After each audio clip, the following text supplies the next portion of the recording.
Aceh Explore menampilkan halaqah dari Masjid Raya Baitur Rahman Banda Aceh. Subscribe, komen, like, dan share. Bukankah aku ini Tuhanmu?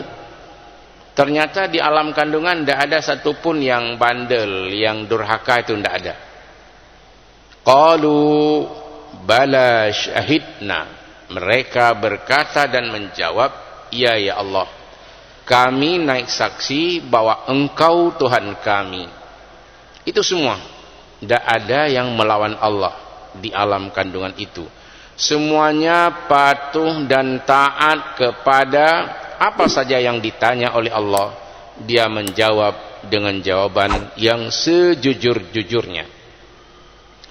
Manusia dengan izin Allah keluar dari perut ibunya menuju ke alam dunia. Di alam dunia inilah Allah perintahkan, wa ma khalaqtul jinna wal insa illa liya'budun, dan tidaklah aku ciptakan jin dan manusia melainkan untuk menyembah Allah atau menyembahku, kata Allah. Berarti ada jin yang beribadah kepada Allah dan banyak manusia yang mau beribadah kepada Allah. Kelompok jin yang durhaka kepada Allah itu diberi nama dengan syaitan dan juga iblis laknatillah. Karena kalau di surat jin kita membaca bahwa ada sebahagian jin itu beriman kepada Allah dan mendengarkan ayat-ayat Allah. Wa minhum yastami'una kalam Allah.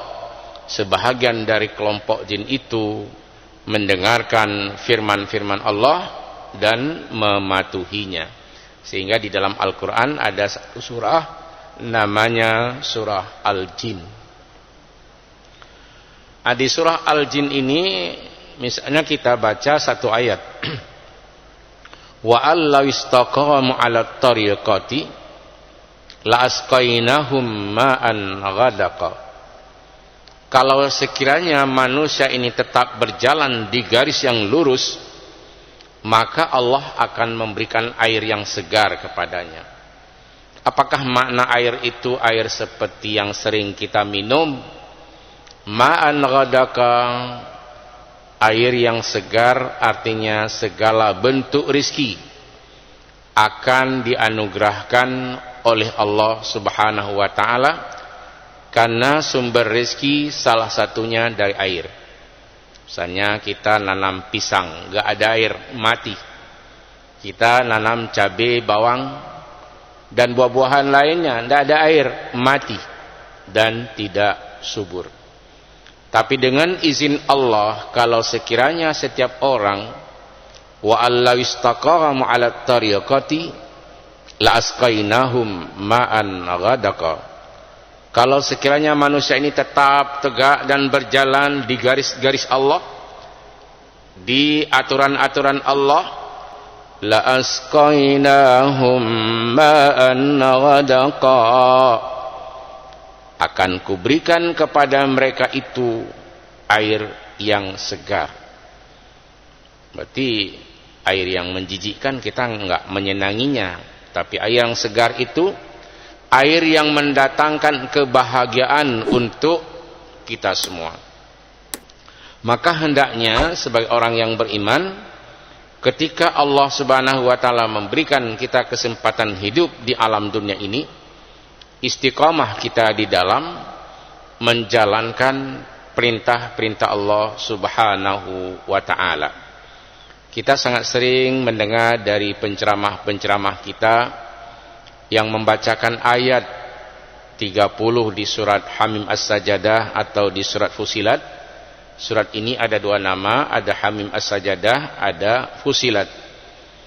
Innal ladzina qalu rabbuna Allah summa istaqamu tatanazzalu alaihimul malaika alla takhafu wa la tahzanu وابشروا بالجنة التي كنتم توعدون نحن أولياؤكم في الحياة الدنيا وفي الآخرة ولكم فيها ما تشتهي أنفسكم ولكم فيها ما تدعون. Ini kalau kita mau mengamalkan ayat ini satu saja, waktu hidup di alam dunia sebelum kita dipanggil menghadap ilahi Rabbi, sesungguhnya orang-orang yang berkata bahwa Tuhan kami adalah Allah, kemudian dia istiqamah konsisten tiap hari beribadah kepada Allah, menjelang kematiannya Allah muliakan ia dengan mengirimkan malaikat untuk mengucapkan kalimah ini. Kalimah apa? Alla takhafu wa la tahzanu. Jangan kamu takut, jangan kamu gundah. Wa abshiru bil jannati allati kuntum tu'adun. Dan bergembiralah engkau dengan surga yang telah dijanjikan oleh Allah kepadamu. Ini model hidup di dunia yang paling bagus. Kalau kita ini meninggal, siapa yang memelihara dan menjaga keluarga, istri, anak dan lain sebagainya, ayah, ibu dan lain-lain?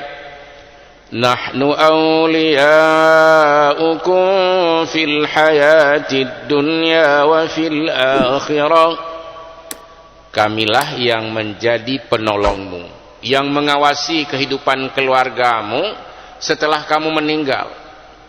Nahnu awliya'ukum fil hayatid dunya wa fil akhirah. Dalam kehidupan dunia dan juga dalam kehidupan ukhrawi. Artinya, bila seorang bapak dan ibu taat kepada Allah, kemudian dia dengan tiba-tiba meninggal atau melalui sakit, maka anak yang ditinggalkan itu menjadi anak yang taat juga kepada Allah Subhanahu wa ta'ala. Karena Allah sudah menjamin, kalau kamu taat kepadaku, kamu konsisten dalam ibadah-ibadahmu, sepeninggalnya kamu itu urusan Allah.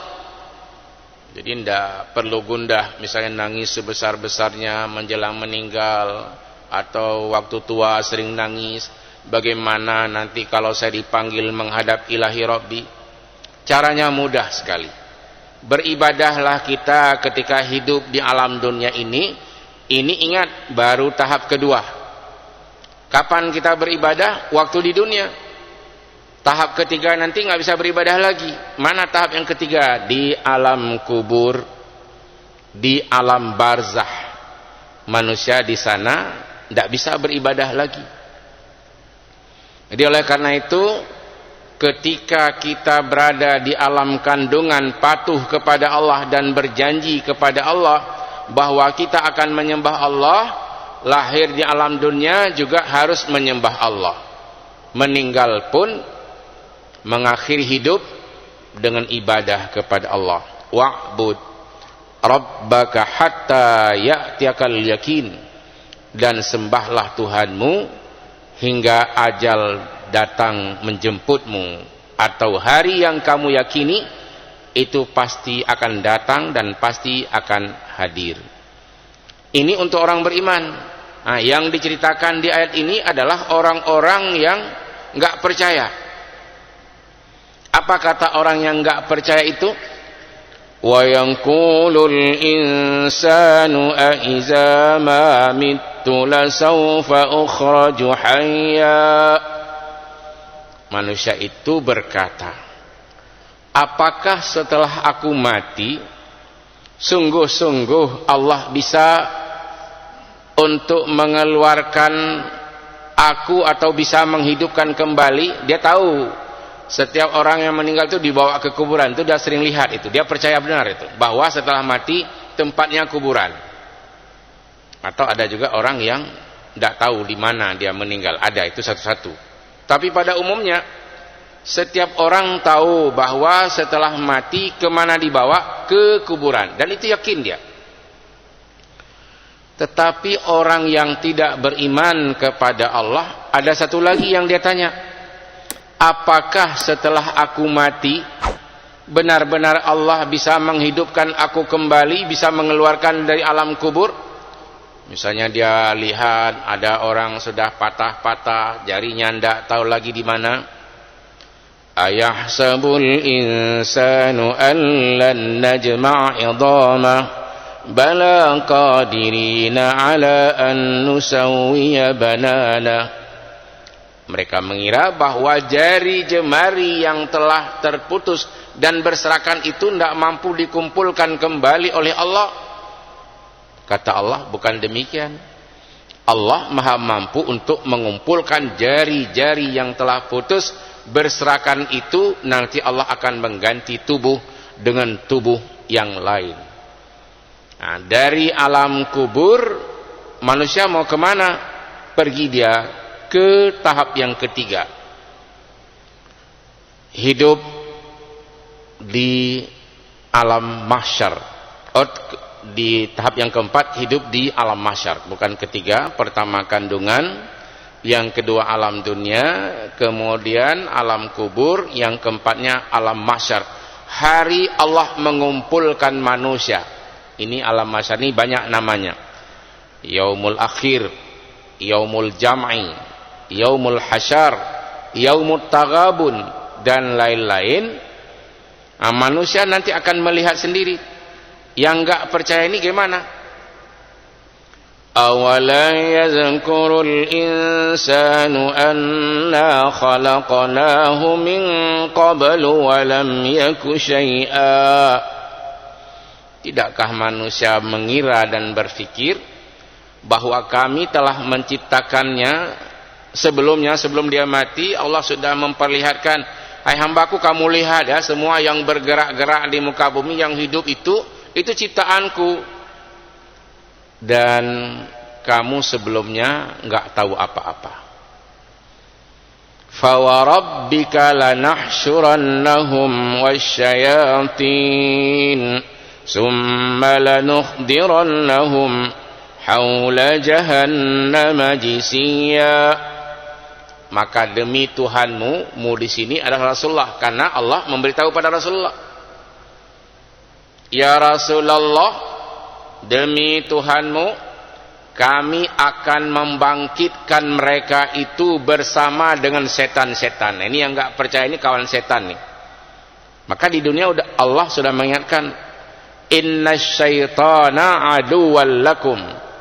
Sesungguhnya setan itu musuh bagimu, maka menjauhlah dengan setan. Jangan kita menjadikan setan itu sebagai kawan, karena Allah sudah berfirman bahwa setan itu adalah musuh bagimu, wahai orang-orang yang beriman. Jadi orang-orang yang kufur, yang kafir, yang tidak percaya hari bangkit, lanahsyurannahum wasyayatin summa lanuhdirannahum haula jahannam jisiya. Orang yang tidak percaya kepada hari bangkit, dia mati juga, semuanya mati.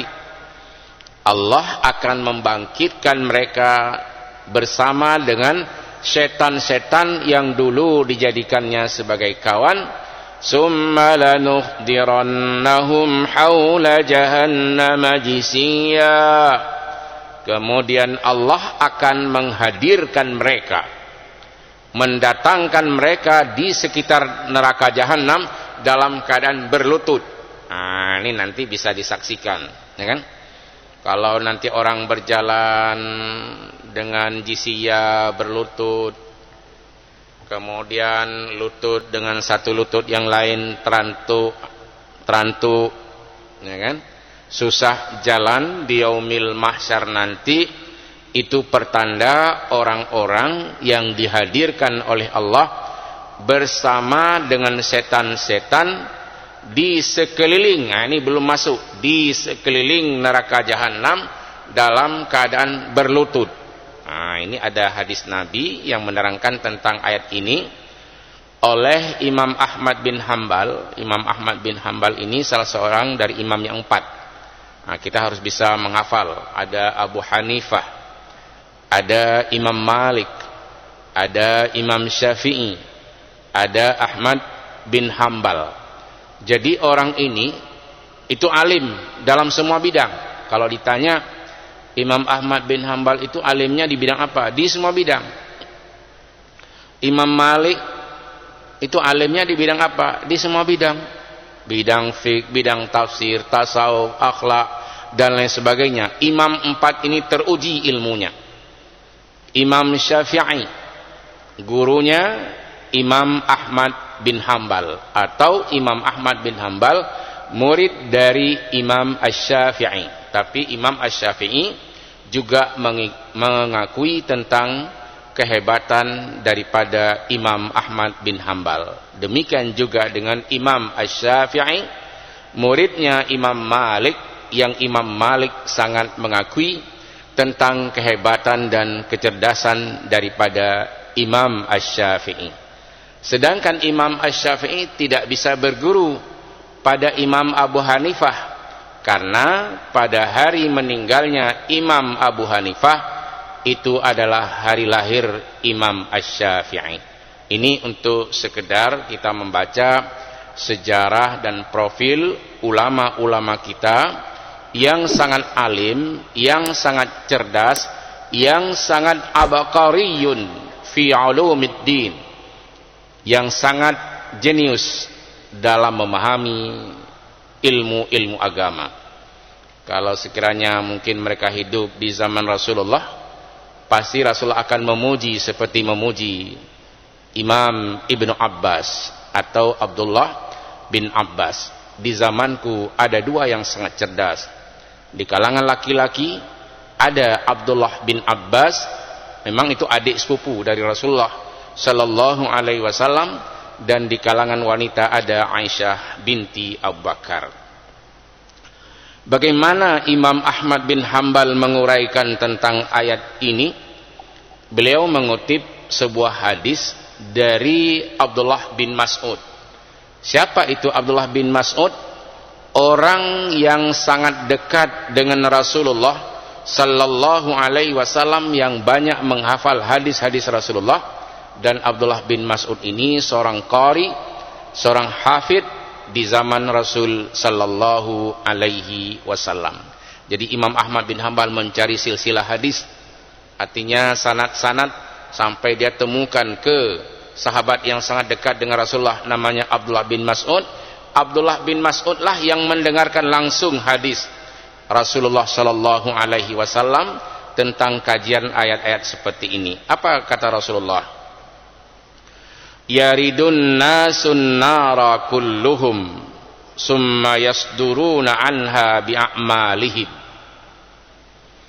Seluruh manusia akan melewati neraka, kemudian mereka diselamatkan daripadanya dikarenakan amal perbuatannya.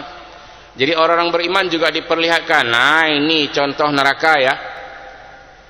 Tapi karena dia beriman dulu waktu di dunia, amalnya bagus, maka jembatan untuk melewati neraka itu dimudahkan oleh Allah Subhanahu wa taala, dan dia tidak masuk ke dalam neraka. Berbeda dengan orang-orang kafir yang tidak percaya kepada hari bangkit, yang tidak percaya kepada hari manusia dikumpulkan oleh Allah, maka mereka itu dibawa keliling di sekeliling neraka jahanam dalam keadaan berlutut. Itu ciri-ciri dari penghuni neraka jahanam. Nah, kemudian bagaimana, siapa lagi yang akan diseret ke dalam neraka jahanam itu? Summa lananzi'anna min kulli syi'atin ayyuhum ashaddu 'ala ar-rahmani 'itiyya. Nah, kemudian akan dihalau. Naza'a ini dicabut, dipilih oleh Allah. Ini kamu ya, dulu yang paling bandel, yang paling jahat, min kulli syi'atin, dari kelompok-kelompok para penjahat, orang-orang yang enggak mau beribadat, kelompok orang-orang kafir. Ayyuhum asyaddu 'alar rahmani 'itiyya, orang yang paling membangkang. Nah, ini misalnya Firaun dicabut masuk ke dalam neraka jahanam, Qarun dimasukkan dalam neraka jahanam, Haman dimasukkan ke dalam neraka jahanam. Semoga kita ini dipilih oleh Allah menjadi hamba-hamba Allah yang mulia di dunia dan di akhirat. Bagaimana cara hidup di dunia dan di akhirat dalam keadaan mulia? Bil imani wat taqwa, hanya dengan iman dan bertakwa kepada Allah, hidupmu mulia di dunia dan di akhirat nanti. Semoga ada manfaatnya. Amin ya mujibas sa'ilin. Hadanallahu wa iyyakum ajma'in. Wal 'afu minkum. Wassalamu alaikum warahmatullahi wabarakatuh.